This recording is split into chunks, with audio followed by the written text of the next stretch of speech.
10 years is a long time to disappear. Not physically, she was present every single day, visible, breathing, moving through the same spaces as everyone else, but there is a kind of disappearing that happens while you are still standing in the room. A slow erasure, a gradual dimming of everything you once were, until the person looking back at you in the mirror is someone you no longer fully recognize, quieter than you used to be, smaller than you were meant to be, and so accustomed to being overlooked that you have almost stopped noticing it yourself. That is what 10 years of the wrong life does to a person. She had believed in something that turned out to be a carefully constructed illusion. Love, she had thought, was supposed to ask something of you. It was supposed to require sacrifice, compromise, the willingness to set aside your own edges and ambitions for the sake of something shared. She had read that story and accepted it completely. So when the relationship she was in began asking her to be less vocal, less visible, less herself, she told herself that was just what love looked like up close, that the discomfort was growth, that the shrinking was sacrifice, that being unseen was the price of being devoted. She paid that price for 10 years. 10 years of stepping back so someone else could step forward. 10 years of swallowing opinions, softening instincts, and folding away the sharper, more powerful parts of herself because those parts made other people uncomfortable. 10 years of watching opportunities pass because she had convinced herself that her place was behind, not in front. 10 years of being made to feel that the version of her that was capable, commanding, and extraordinary was somehow too much. That the quieter, smaller, more convenient version was the one worth keeping around. And then one day, something cracked, not dramatically. Not with a single explosive moment of clarity that changed everything in an instant. It was quieter than that and somehow more devastating.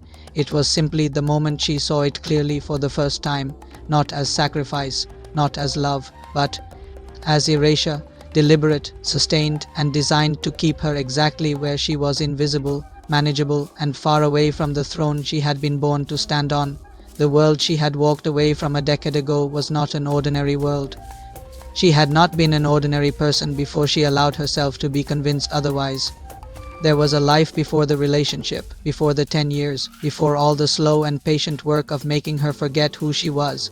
A life where she was not a supporting character in someone else's story but the undeniable, unquestioned center of her own. A world where her name meant something, where her presence changed rooms, where the power she carried was not a liability to be managed but a force that people respected and, if they were honest, feared a little. That world had not disappeared while she was gone. It had simply been waiting. The moment she decided to return was not loud. There were no speeches, no dramatic exits, no burning of bridges in the visible way that makes for satisfying scenes. It was internal. A decision made in complete silence, in the private space where no one else had access, a door closing on one version of her life and another opening slowly at first, and then with increasing momentum onto everything she had left behind. Coming back to power after 10 years of absence is not a simple thing. The world had moved, people had filled the spaces she once occupied. Assumptions had been made about where she had gone and why, and those assumptions had been allowed to settle into something that looked permanent. There were people who had benefited from her absence, who had built their own positions in the shadow of the space she left, and those people were not going to welcome her return with open arms. That was fine. She wasn't returning to be welcomed. Every step back into her world was a reclamation, not just of position or status or the external symbols of power, but of herself, of the voice she had learned to lower, of the instincts she had been trained to second guess, of the confidence that had been chipped away so gradually she had almost believed it was never really there to begin with. She was remembering herself, and with every memory that returned, she became more dangerous to everyone who had counted on her staying forgotten. The people who had watched her disappear quietly did not recognize what was walking back toward them. They expected the version they had last seen, diminished, doubtful, easy to redirect. What arrived instead was 10 years of restrained clarity dressed in the composure of someone who no longer had anything to prove to anyone but herself. This is the story of what happens when a woman stops performing smallness for people who never deserved her greatness.